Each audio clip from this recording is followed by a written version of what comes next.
Welcome engineering students to this Charting Your Course session for engineering majors. I know you've probably already heard some things about registration and enrollment for the fall, but this session is focused particularly on the needs for engineering students. And my name is Gail Ermer. I'm currently serving as chair of the engineering department, and I teach in the mechanical engineering concentration, and I would like to welcome all of you, a new class of students starting in the fall. So the outline for this presentation is that my goal is by the end of this that you understand the engineering program in general and specifically what you need to be prepared to put together your fall course schedule.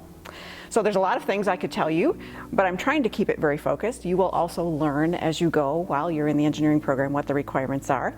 But the 4 topics I'll try to cover are the sort of program framework or mission, the curriculum overview, how it lays out over the 4 years in general, what the fall courses specifically you need are, and then also with a little bit of time maybe at the end focus on some engineering opportunities that you could choose to take advantage of.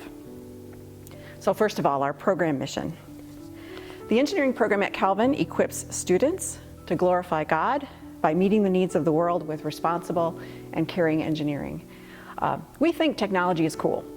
But we don't think we do technology in engineering just because technology is cool. We want it to be in service to God as a way to fix the brokenness of this world and use our creativity for good purposes. So that means that there are 7 distinctives associated with our program that allow us to achieve that mission. The first is that we are Christian. We integrate our Christian faith across the curriculum in all of your engineering courses. We have a global focus, so we are preparing students to go out not just in the US, but to developing countries and to other places around the world that do great engineering work. We focus on innovation and creativity. We are interdisciplinary, and you'll see how that plays out in our degree and the BSE and the concentrations in a little bit. We are practical. We have lots of internship opportunities and lab work that's incorporated into the program.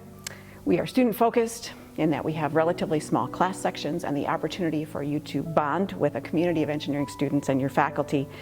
And then we also have a focus on sustainability that you'll be able to find more about as you get more into the program.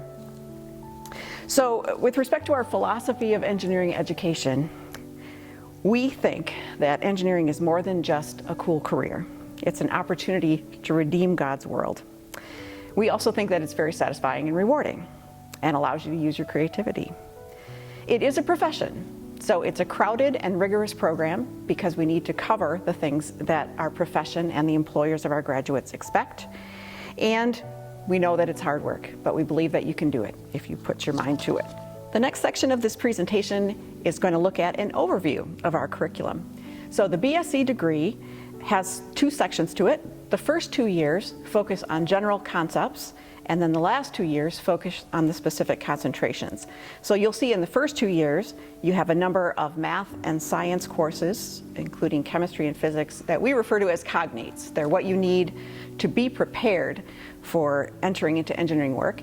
There is some initial engineering work as part of those first 2 years as well to provide breadth. And then there's also the liberal arts and humanities part of the curriculum that we believe is important to integrate along with that.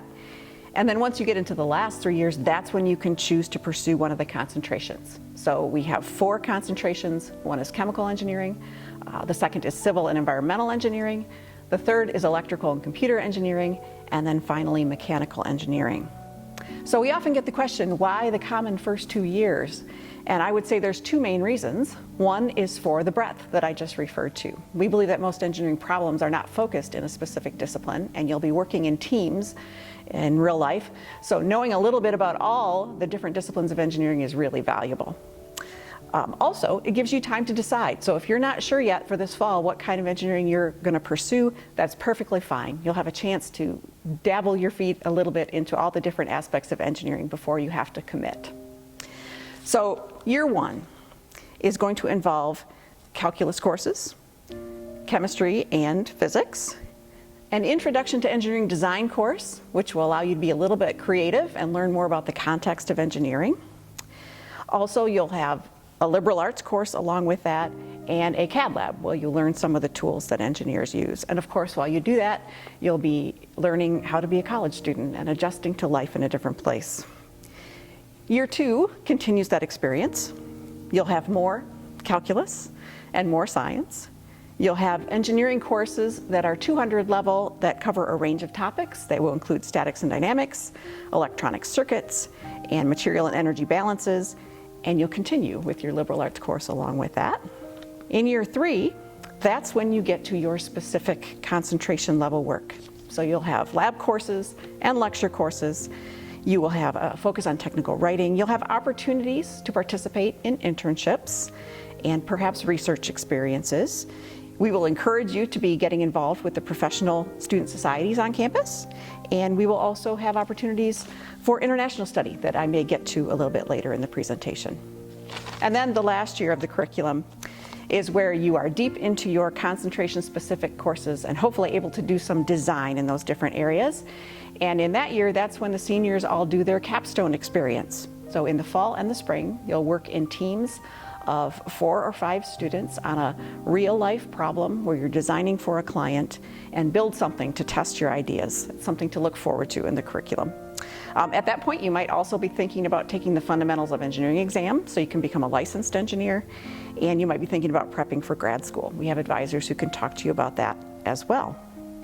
Your placement tests will help us to determine what your prior preparation is so that it can put you in the course where you'll be most successful. So in particular, your technical courses for the fall should include a section of Engineering 101, that's a 3-semester hour class, a section of Engineering 181, that's a 1-semester hour lab, Chemistry 103 and its lab, or perhaps Chemistry 105 if you're more advanced, and Math 171, which is Calc 1, or an alternative math course depending on your AP placement.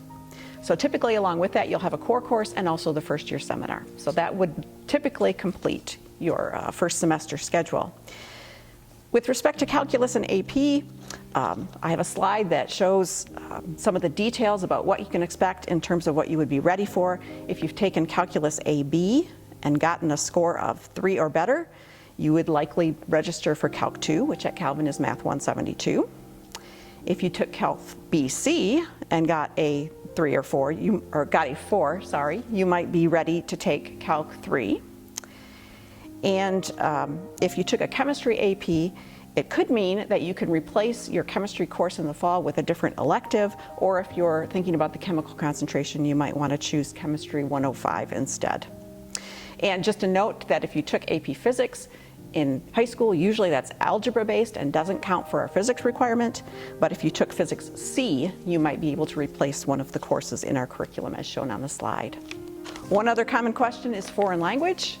Engineering students, if they have taken 2 years of high school foreign language with a C or better, do not have to take any language at Calvin.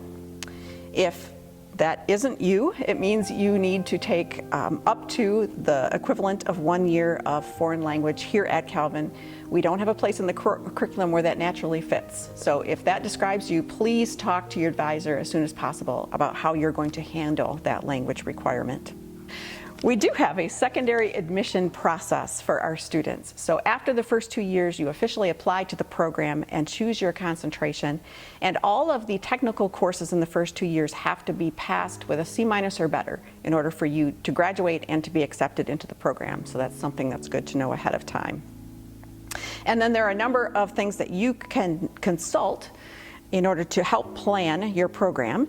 The college catalog is ultimately the reference for all of our graduation requirements in engineering, but we have a number of other things listed on the slide that can help you with that.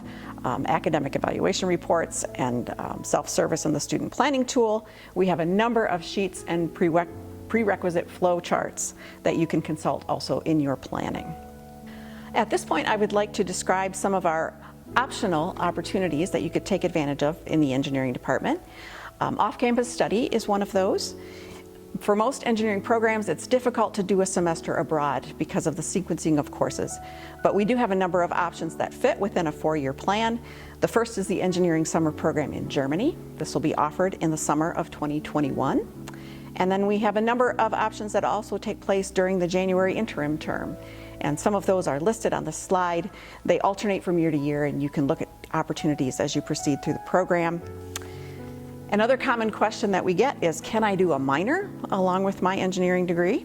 And the answer to that in general is maybe. It depends on the minor. So there's a number of different minors listed on this slide that you can look at if you're interested in. If you're thinking about a math minor, that's an easy one. If you choose your electives correctly, you can satisfy the requirements for that almost automatically. The same is true for biomedical engineering, which is a new minor that we're offering that you might want to consider. For some of the others, more courses are involved and there's not a lot of room, but if you're willing to think about summer courses or taking an extra semester, you could consider those. When it comes to doing a second major, the answer to that question is probably not in 4 years, but if you're willing to consider 4.5 or 5 years, we've had engineering students do second majors in a lot of different areas, from languages to the arts, humanities, other sciences. Talk to your advisor about that. And then finally, we have a number of ways in our department to help students stay informed, and they're listed on this slide for your reference, but I will just say email is very important. All of our main communications that are professional in nature about our program requirements will come to you via email, along with a lot of announcements. So please make sure to monitor your Calvin email. And then take advantage of our department calendars. We have a lot of fun events. We're looking forward to seeing you here on campus in the fall. I'll be praying for all of you this summer that things go well. Thanks for watching.